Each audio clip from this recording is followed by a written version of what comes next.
Y aquí tenemos un nuevo vídeo, como veis, un dibujo a acuarela con pinturas de madera por encima, una técnica muy clásica en el mundo de la ilustración, muy agradecida y sobre todo que nos ayuda a tener lo mejor de esos dos mundos, el poder de cobertura de la acuarela y a la vez esa precisión y esa suavidad que nos dan las pinturas de colores.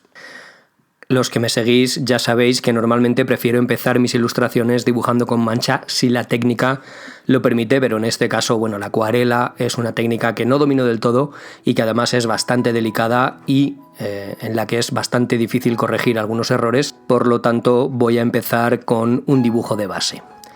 En cuanto a la forma de realizar este dibujo, bueno, pues no hay ningún secreto. Ya lo habéis visto muchas veces, el proceso aquí está muy acelerado para que no se haga demasiado aburrido, pero en realidad no tiene ningún secreto especial. Es más, en este dibujo estoy trabajando de una forma muy libre porque es simplemente una cara que estoy dibujando de memoria, así que salvo que sea más o menos simétrica, tampoco voy a necesitar ningún tipo de medidas ni ningún tipo de canon.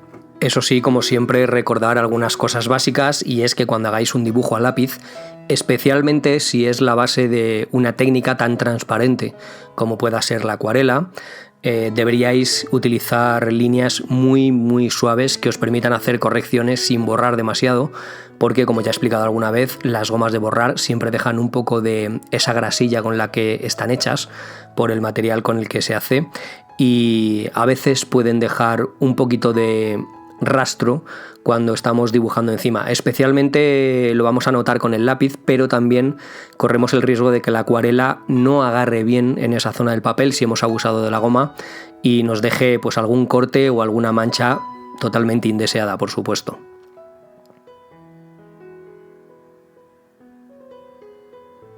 Otra cosa de la que hemos hablado bastante poco, pero que siempre intento recordar, es que cuando estamos trabajando en un tamaño grande, especialmente si tenemos un formato vertical, es recomendable agarrar el lápiz como lo estoy haciendo en este momento. Recordar que el lápiz es un instrumento y que como tal, como herramienta que es, hay que agarrarla de la forma adecuada. Igual que no agarraríamos un violín como nos dé la gana, pues los lápices también tenemos que acostumbrarnos a usarlos de la manera correcta y que va a ser bastante más útil. Veis que sí estoy tomando algunas medidas, pero no tiene nada que ver con el encaje que haríamos si estuviéramos haciendo un retrato, por ejemplo, y lo único que estoy haciendo es intentar que la cara sea lo más simétrica posible. A veces nos puede ocurrir que empecemos a dibujar y uno de los dos ojos sea más pequeño que el otro o estén fuera del eje o alguna cosa similar, y siempre esto va a estropear el dibujo. Recordad también que en una técnica, como decía, tan transparente como la acuarela, en la que se va a ver perfectamente lo que hay debajo, hasta que lo cubramos con las pinturas de madera o con un color lo suficientemente oscuro, siempre se va a ver con total claridad lo que hay debajo, y cuanto más correcto esté desde el principio, pues más problemas nos ahorraremos en un futuro. Para esto recomiendo utilizar un espejo, y en el canal ya tenéis algunos vídeos de cómo utilizarlo para evitar ciertos errores de composición o de proporción, y esto siempre es bastante útil. En estos vídeos nunca veis ese tipo de cosas, porque obviamente si yo estoy un par de minutos mirando el dibujo a través de un espejo para descubrir errores, pues vosotros no veríais este proceso, sería muy aburrido, pero es algo que suelo utilizar bastante a menudo, además de mirar el dibujo desde lejos con una perspectiva y de utilizar ese tipo de técnicas, la que os sea más útil, con la que más fácilmente veáis vuestros propios errores para no cometerlos y desde luego no arrastrarlos hasta el final. Por otra parte, tengo que explicar que en este dibujo no me estoy ateniendo a ningún canon, es decir, me lo estoy inventando sobre la marcha y estoy dando la forma que quiero. Es una forma muy real, es una forma de un personaje fantástico. En realidad tenía en la cabeza hacer un hada y hacer una especie de figura entre humana y vegetal, así que no tenía muy claro cómo iba a acabar. Es algo que voy viendo sobre la marcha a veces y que os recomiendo probar porque, lógicamente, pues nos hace desarrollar esas habilidades de forzar la imaginación e ir buscando las formas en nuestro dibujo según va avanzando el mismo, y aprovechar lo que tenemos en el papel para desarrollar nuevas figuras, nuevas formas, nuevos colores. Y en este caso, pues con que la composición quedase más o menos armónica me bastaba. La figura, que luego os incluiré en un post o en el mismo post en el que veáis estos vídeos, vais a ver que se sale totalmente de un canon humano, aunque bueno, sí, obviamente se puede decir que es una figura antropomórfica, pero desde luego no respeta nada el canon habitual de la cabeza de una persona normal y corriente.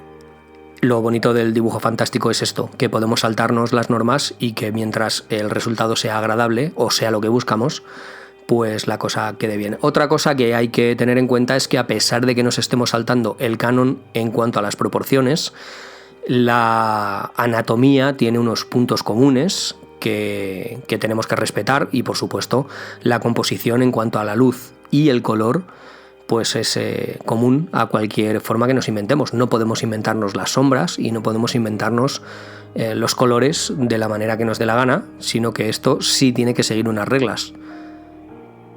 Aquí, por ejemplo, podéis ver que los ojos tienen una forma que es bastante peculiar, con la parte externa del ojo, la opuesta al lacrimal, que está bastante más alta que la otra. Son mucho más grandes en proporción a la cara, y por supuesto el iris y la pupila también son mucho más grandes.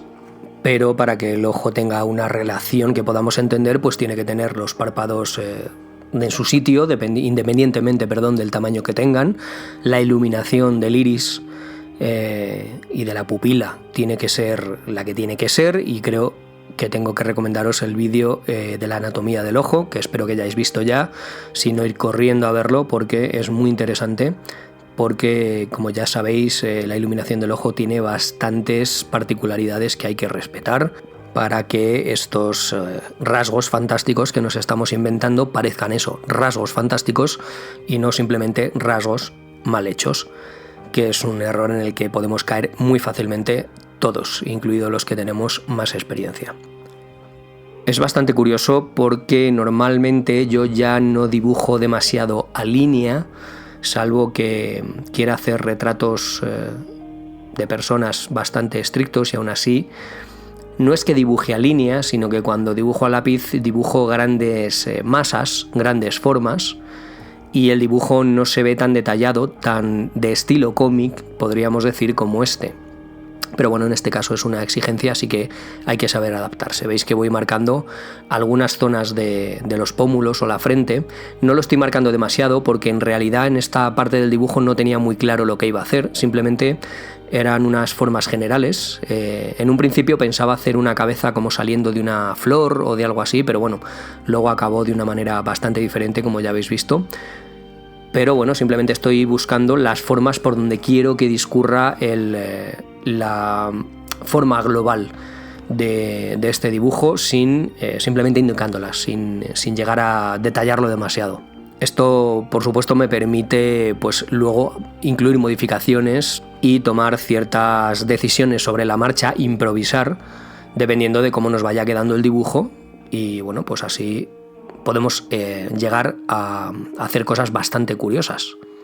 Aquí estoy afilando un poco la zona de los pómulos para buscar esa forma global, y bueno, pues voy trazando, como veis, algunas cosas importantes como las cejas, que, como decía, no tenía mucha idea de cómo iba a seguir. Al final no las hice como si fueran pelo.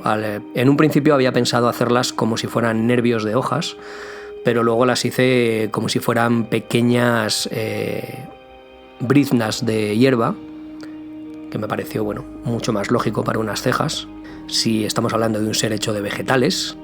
Pero en principio, pues lo único que hice fue marcar por dónde debían ir.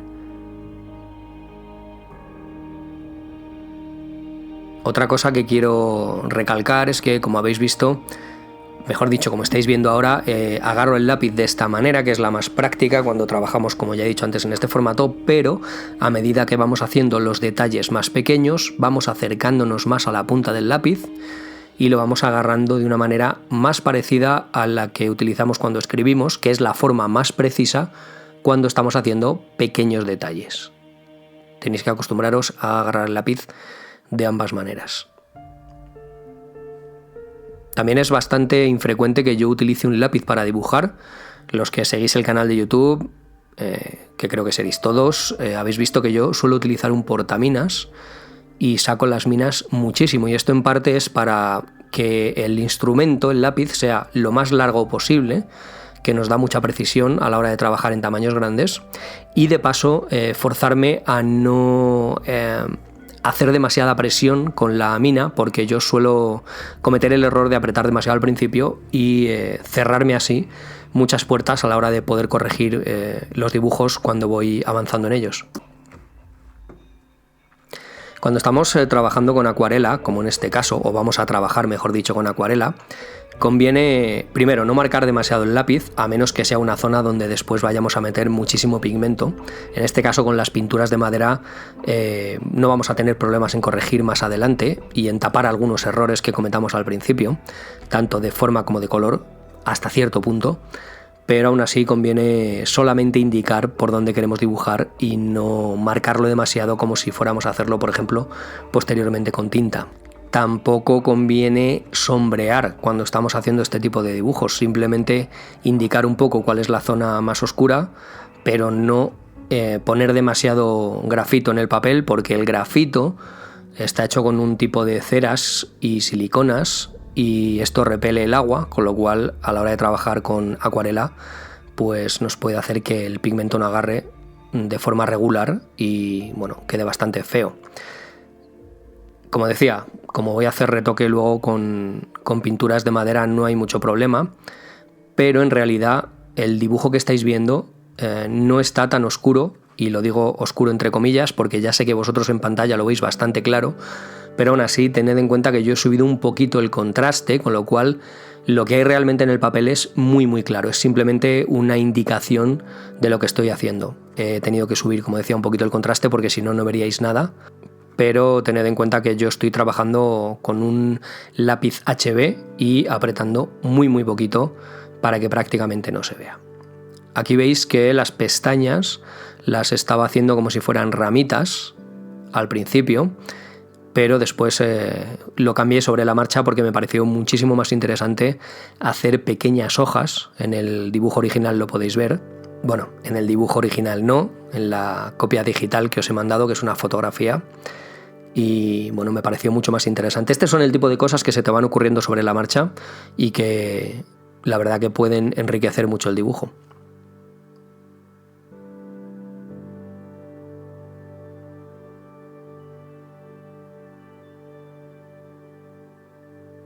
También veis que mi trazo, hasta que el dibujo no está realmente muy avanzado, intento que sea poco regular, intento que sea muy muy suelto, que más bien indique las formas, las curvas y la riqueza del propio trazo, más que ese trazo que tenemos inseguro de que la línea vaya por aquí, que no me pierda, que es un poco ese trazo de niño cuando hace esos dibujos que te mandan en el colegio, en el que tienes que seguir una línea y no salirte del trazado, valga la redundancia, y sin embargo yo intento dibujar de una manera mucho más suelta, porque al final, cuando ya tenemos una base en el papel, podemos afinar el trazo y hacerlo mucho más preciso.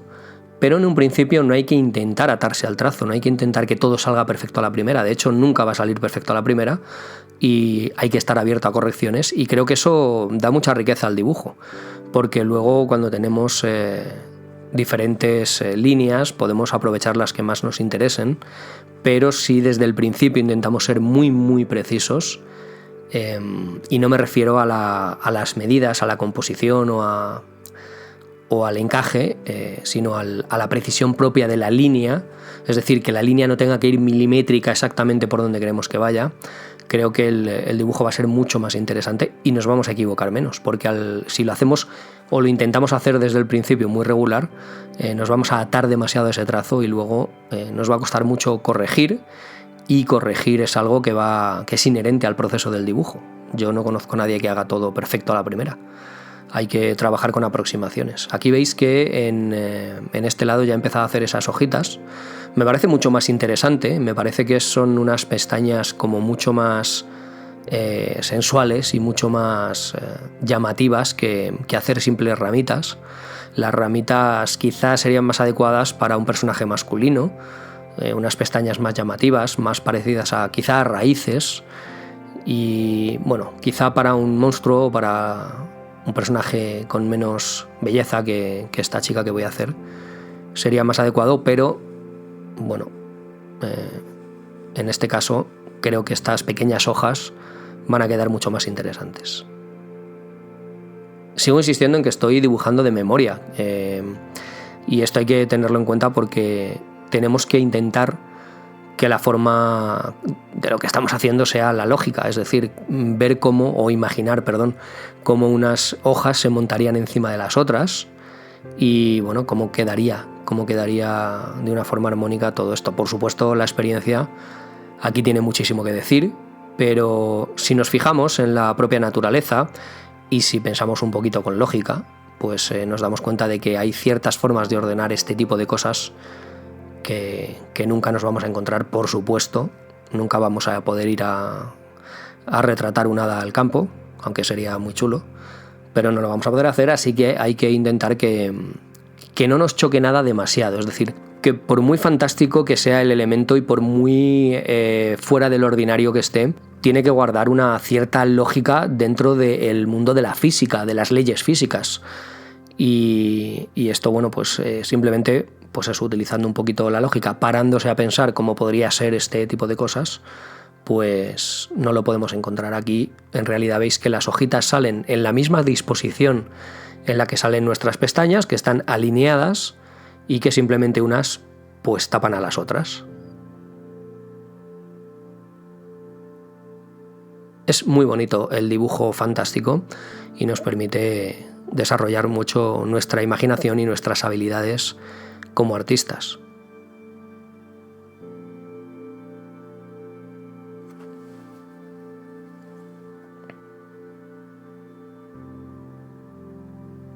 Como veis, estoy utilizando ese lápiz goma en estas zonas en las que luego voy a tener que dibujar mucho con las pinturas y, como decía, nada está, hay que cerrarlo a correcciones, ¿no? Siempre hay que intentar ser conscientes de que estas cosas pues vamos a tener que irlas cambiando continuamente. En este caso sí quiero que el dibujo sea bastante preciso, porque es una zona que me temo que voy a perder con facilidad cuando empiece a añadir color, y esto hay que ser un poco previsor. Vuelvo a decir, son cosas que se aprenden con la experiencia, pero hay que ser un poco previsor y tener en cuenta qué zonas nos pueden dar más problemas y cuáles no.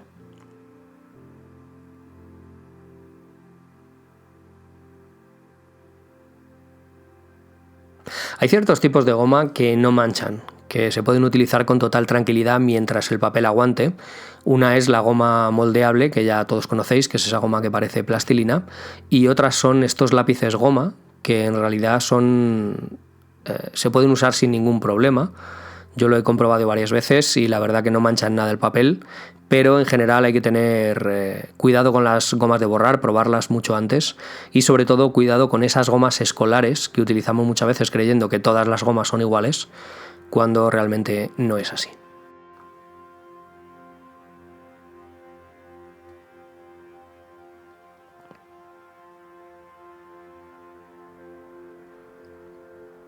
Como veis, cada vez que hago detalles más pequeños, pues agarro el lápiz de la forma más tradicional, como cuando escribimos.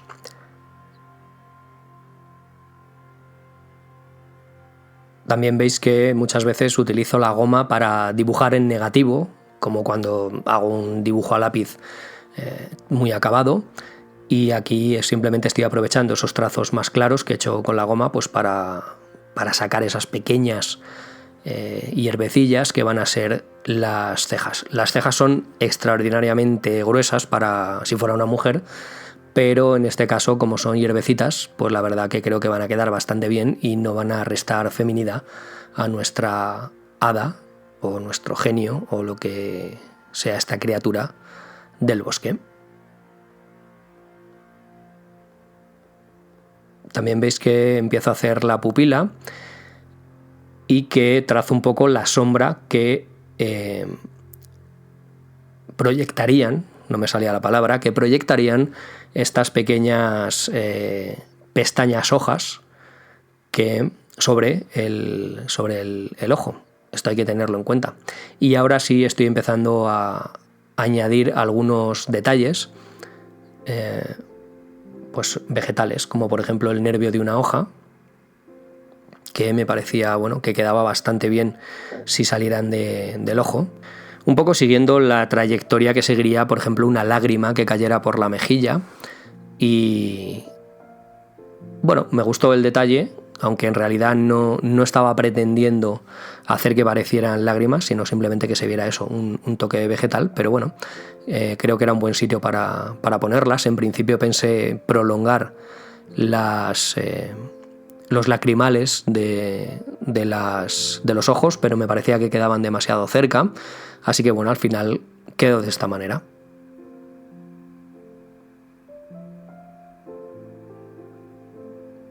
Veis que estoy simplemente marcando un poco la trayectoria, no estoy dibujando los sombras ni nada parecido, eso ya lo haré posteriormente. No necesito tenerlo dibujado para saber cómo es. Simplemente pues voy dibujando más o menos por donde quiero que vayan esos nervios, como si fuera la parte trasera, el embés de la hoja, que se llama, y bueno, teniendo una guía. Veis que también he unido los nervios con las comisuras de los labios, que también me pareció un poco, pues, algo, no quiero decir dramático, como esos maquillajes que a veces se ponen esos payasos siniestros y los monstruos que salen en cómics y películas, pero sí creo que le daba un aire un poquito no tan dulce a esta hada y que, bueno, me gustó el detalle simplemente. No lo había pensado, simplemente sobre la marcha se me ocurrió hacerlo así, me gustó cómo quedó y ahí se quedó. Veis que los labios son también extraordinariamente gruesos, pero, por ejemplo, si os fijáis, la distancia entre los ojos y la nariz es enorme, muy, muy grande. Sin embargo, no es una cosa que choque porque cada elemento tiene pues la sombra donde tiene que estar de forma correcta y esto hace pues que no sea, como decía, que no se confunda con un error de composición o de proporción. Veis que voy marcando un poquito más los labios obviamente van a ser un poco más oscuros que el resto de la piel, como en cualquier persona, y para no quedarme sin esa guía, para no correr el riesgo de perder el dibujo que tengo debajo, pues simplemente los marco un poco. Y ahora estoy marcando ese exterior de la cara del que hablaba antes. Quizá vosotros no veis en pantalla, quizá no, seguro que no lo veis, pero estoy siguiendo la línea de los pómulos que había dibujado al principio. Lo que pasa que es tan tenue que no se ve demasiado, al menos en pantalla no. Yo en ese momento sí la veía y estoy simplemente dibujando como si fuera la parte exterior de una hoja, es decir, como si la cara fueran varias hojas que se hubieran juntado para hacer este rostro, pero en su parte exterior pues cada hoja tuviera su forma y su camino de forma independiente. Y esto es lo que voy a hacer, ir poco a poco dibujando todos esos pequeños detalles de las hojas que sí voy a dejar un poquito marcados con línea para luego poder no perderlos y poder trastear un poco con la acuarela y bueno, hacer sus sombreados, darle color y dejarlo pues lo mejor posible.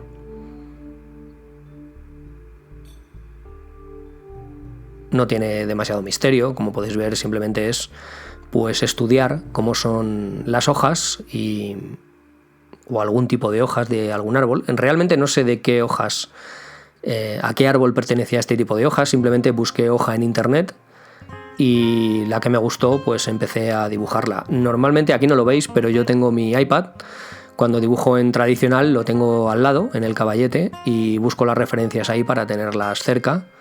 También cuando hago retratos me resulta muy cómodo porque en algunas zonas puedes hacer zoom, no es como por ejemplo cuando imprimes una fotografía o algo así que lo tienes fijo, y a veces me ayuda y me gusta ver pequeños detalles y poder ampliarlos o reducirlos, y normalmente trabajo en el iPad, aparte que si no, bueno, yo no tengo impresora, la verdad que no la utilizo nunca y no tengo, y tendría que ir a algún sitio donde me imprimieran alguna foto y bueno, es añadir un coste que no quiero añadir y que no necesito añadir. Pero bueno, cada uno trabaja un poco de la forma que quiere. Y por fin empezamos con el color. Como veis, en seco, un color de base, sin ocultar las pinceladas, sin ocultar los trazos del pincel. Y os preguntaréis por qué. Y vuelvo a decir lo mismo, no hace falta ser tan precisos, no hace falta dibujar tan bonito. Siempre, a veces se puede ver las pinceladas, se puede ver cómo quedan las cosas. Y luego iré añadiendo. Aquí simplemente estoy añadiendo texturas porque las hojas secas, que es la idea del dibujo, y por el color os habéis dado cuenta de que no todo va a ser hojas verdes, hojas vivas, sino que el dibujo va a ser más bien una cosa más otoñal, pues van a tener una cierta textura, van a tener manchas, van a tener zonas más claras, zonas más oscuras, no van a ser perfectamente regulares, y eso es lo que estoy haciendo pasando este papel. Es un papel higiénico normal, muy absorbente, con lo cual donde lo apoye me va a dejar esas pequeñas manchitas, esos rastros que me van a ayudar a crear una textura. Podría haberlo hecho mucho más exagerado, pero bueno, como luego voy a trabajar con las pinturas de madera tampoco se va a notar demasiado, pero sí quiero que haya una especie de textura debajo antes de empezar a trabajar. Quizá porque me ayude más psicológicamente a mí que porque beneficia al dibujo, pero nos podemos ayudar de este tipo de cosas y pueden ser muy muy bonitas a la hora de trabajar con acuarela, crear estas texturas de base para luego ir añadiendo encima lo que buenamente nos parezca sobre la marcha. En este caso estoy, como veis, marcando esos bordes de las hojas que ya habéis visto con mucho cuidado, y estoy dibujando la zona de la sombra que proyecta el borde de la hoja. Lo estoy difuminando hacia la parte exterior, que va a ir otra línea de hojas, las voy a ir superponiendo, como vais a ver cuando vaya avanzando, y como veis voy difuminando con agua. Tengo que decir que la capa anterior, la primera capa que he dado con la textura, ya estaba seca, con lo cual se puede añadir bastante agua sin que esa capa se levante, si la acuarela es buena, y ahí habéis oído un mensaje en mi móvil. Y bueno, pues esto es un trabajo un poquito más delicado, aunque si os acostumbráis a trabajar el pincel tampoco es nada del otro mundo. No es, manejar los pinceles es muy parecido a un lápiz, simplemente hay que tener en cuenta que la punta es más flexible y poco más. Hay algún tutorial de acuarela en el canal, subiré dentro de poco algún tutorial más de acuarela porque tengo muchas ganas de trabajar, pero como ya podéis comprobar se me acumula el trabajo y no puedo hacer mucho más de lo que hago ya, aunque lo voy a intentar. Va a ser un propósito de año nuevo, trabajar un poquito más algunas cositas, sobre todo en arte tradicional, que es mi gran amor, el amor de mi vida. Como veis, utilizo varios pinceles dependiendo del grosor que quiera conseguir. Estoy utilizando varios colores, en realidad son colores mezclados entre naranjas y verdes, y naranjas, rojos, verdes, en fin, ya sabéis, colores complementarios. Y bueno, es un color que me va a dar una base con la que luego orientarme con las pinturas de madera. Esta era la segunda acuarela que hacía, la segunda acuarela, no, es la primera acuarela que utilicé, aunque no fue solo acuarela. El vídeo que visteis de la rana, que subí el último, ese fue el primero que hice completamente acuarela. Este simplemente utilicé la acuarela como color de base y fue la primera vez que utilizaba acuarela en décadas, literalmente. También me resultó súper agradable utilizar los lápices Prismacolor. Al principio, cuando los compré, no estaba muy seguro de si utilizar esta marca o Caran d'Ache. Caran d'Ache son lápices de colores que tienen un tratamiento diferente, no sé exactamente cuál, es más parecido al pastel. Y los Prismacolor son ceras, son lápices de cera. Los que vivís en España os sonarán los lápices Plastidecor, y no sé si en otros países se venden estos lápices, que son unas ceras bastante duras y bastante malas. Bueno, es algo parecido pero un poco más refinado. Tiene muchas ventajas. La ventaja es que cubre muy bien, tiene un color muy intenso, se mezcla bastante bien Y la desventaja es que encima, bueno, desventaja dependiendo de lo que estemos buscando, claro, la desventaja es que encima no agarra absolutamente nada. Entonces, cuando trabajemos con eso tiene que ser algo totalmente definitivo, pero son muy muy agradables de usar, se pueden modular, se pueden difuminar de una forma muy agradable. Hay unos difuminos especiales que ya veréis a lo largo del dibujo, pero realmente son muy recomendables, sobre todo para retocar algunos dibujos, especialmente cuando queremos hacer un retoque sobre acuarela. Son dos técnicas que mezclan maravillosamente. Podéis ver que estoy dando zonas de sombra, obviamente con un poquito más de pigmento de la acuarela, y no me estoy preocupando demasiado de dejarla demasiado pulida. Otro de los pecados que cometemos cuando estamos haciendo acuarela. La acuarela es una técnica muy suelta, muy libre, y no nos tiene que importar dejar pequeños charquitos de color que queden cortados, que queden de esa forma tan característica que queda la acuarela, que es que el pequeño charco de líquido tiene más pigmento en el exterior que en el interior. Es la forma en que se acumula el pigmento en esta técnica y le da mucha riqueza, le da mucha viveza. Y creo que es conveniente respetar esto. Obviamente, si vamos a trabajar encima con otro tipo de técnica, pues tampoco nos conviene demasiado, a lo mejor, o a lo mejor sí, depende de cómo la estemos usando, pero intentad no ser demasiado pulidos con la acuarela y ser más progresivos de lo que estoy siendo yo aquí, porque aquí estoy utilizándolo como base de color de una forma más parecida a como se usaba en el cómic antiguamente, más que utilizando la técnica como se suele utilizar de forma tradicional. Es una forma bastante más sosa, más plana, porque tiene un cometido que es eso, dar una base de color simplemente. Pero si no, intentad ser más sueltos, ir dando manchas de acuarela y una vez que estén secas, manchar encima con otros colores para que se superpongan, pero nunca intentando evitar que queden esos pequeños cortes que siempre quedan. Y por supuesto no hagáis eso que acabo de hacer yo de difuminar la acuarela con un dedo, porque iré a vuestra casa y os cortaré ese mismo dedo.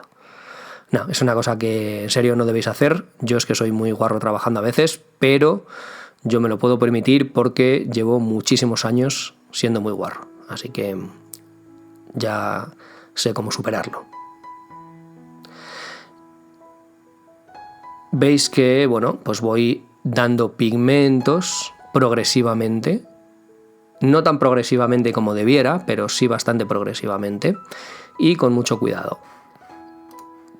Cada vez que veis que hago un color diferente, que utilizo un color diferente, cada vez que hago una línea que veis que queda muy muy definida, cada vez que cambio de pincel, tenéis que tener en cuenta que aunque vosotros no lo veáis, he dejado que el papel seque, o mejor dicho, que la acuarela seque sobre el papel, para que no se mezclen los colores. A veces podemos buscar que haya esa mezcla de color sobre húmedo y otras veces nos va a convenir utilizarlo sobre seco. Bueno, depende de lo que estemos haciendo.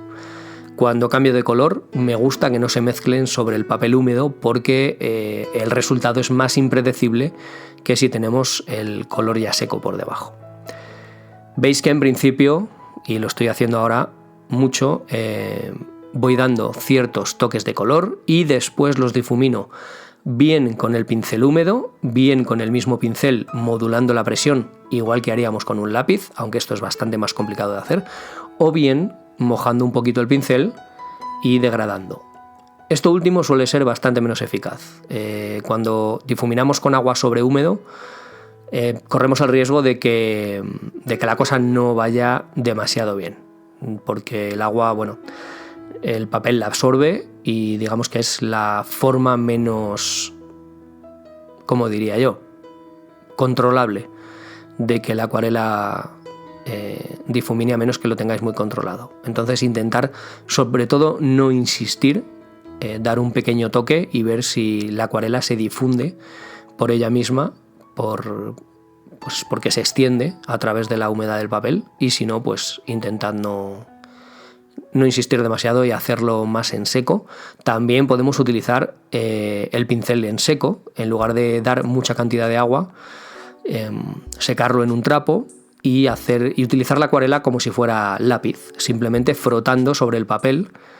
Esto también puede ser bastante útil. Aquí estáis viendo que el pigmento, al estar trabajando sobre húmedo, con húmedo sobre húmedo, se queda como a manchas. El pigmento se acaba acumulando en ciertas zonas que pueden no ser lo que más nos convenga, así que conviene no insistir.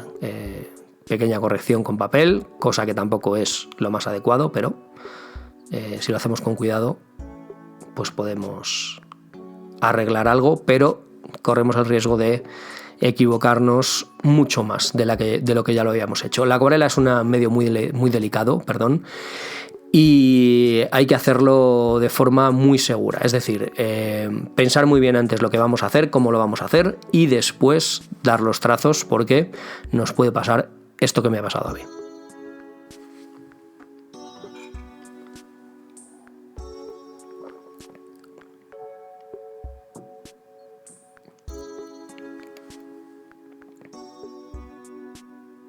Parece que hay un trozo un poco muerto, de tiempo muerto, que se me ha pasado editar, pero bueno, no ha sido demasiado. Espero. Vamos, Ricardo, ponte a trabajar. ¿Qué estás haciendo? Vale, preparando nuevos colores. También se pueden utilizar 500 pinceles o utilizar 3 como utilizo yo. Uno muy grueso para zonas más amplias, este que es plano, que me sirve lo mismo para hacer líneas finas que para hacer líneas más gruesas, usándolo de lado, de canto, y uno más fino para los detalles pequeños. No se necesitan más. Tengo más pinceles, yo tengo como 12, un juego de 12, no sé si son 12 o 15 pinceles, y al final acabo usando siempre estos 3. Así que hay que apañarse con lo que tiene. El no tener material no es una excusa, porque con cualquier cosa podemos hacer muy buenos trabajos. Como decía, sigo difuminando hacia afuera, siempre con el pincel limpio y mojado, con mucha agua. Y os recomiendo que tengáis siempre 2 vasos, uno para aclarar el pincel y otro para utilizar el agua limpia para todo este tipo de cosas, pues para difuminar, para preparar el papel, humedecerlo previamente si queremos trabajar sobre húmedo, etc. Si os fijáis en la sombra de la nariz, podéis ver que ahí he utilizado la acuarela muy seca sobre seco, y esto ha dejado como una especie de líneas, como si estuviéramos trabajando con un lápiz. Es lo que se llama técnica seca, aunque no sea propiamente dicho una técnica seca, como podría ser, por ejemplo, el lápiz, el carboncillo, pero estamos utilizando la acuarela con el mínimo grado de humedad posible y extendemos el pigmento no porque ese pigmento se difunda a través de la humedad que hay en el papel, se disuelva, se extienda, sino porque frotamos este pigmento, como decía, muy seco, de una forma pues un poco diferente. Hay que probarlo, y mucha gente utiliza así la acuarela y la tinta china en determinadas ocasiones, y bueno, es una opción más. Me gusta cómo se ven las fibras del pincel sobre el papel, me gusta que se vean esos cortes, así que bueno, en algunas zonas pues se puede usar así. Obviamente en el arte no tenemos que tener restricciones y simplemente podemos utilizar las cosas como nos dé la gana, siempre que el resultado sea el que buscamos. Como veis, estoy poniendo ciertas sombras. Tengo que decir que me sigo inventando todo. Lo único que estoy es utilizando un poco la lógica de tener en cuenta de dónde viene la luz y dónde se van a producir las sombras, tanto las sombras propias como las sombras proyectadas, que me imagino que ya sabéis todos perfectamente cuál es cuál. Y ya está. Muchas veces simplemente tenemos que pararnos un poquito a pensar, o utilizar un pequeño truco que utilizo yo muchas veces, que es poner una flecha por donde viene la sombra y ver dónde se proyecta la luz, en lugar de intentar hacer las cosas tan simbólicamente como las solemos hacer. Veis que aquí estoy utilizando unos trazos muy sueltos, un poco sucios, para esas briznas de hierba, y estoy empezando ya a redibujar alguna de las cosas para no perder el dibujo que tengo abajo, que es algo que, como ya os había comentado, podía ocurrir, así que antes de perderlo, con una pintura de color esta vez, voy a ir recuperándolo. Este vídeo se va a acabar ya, así que nos vemos en el siguiente.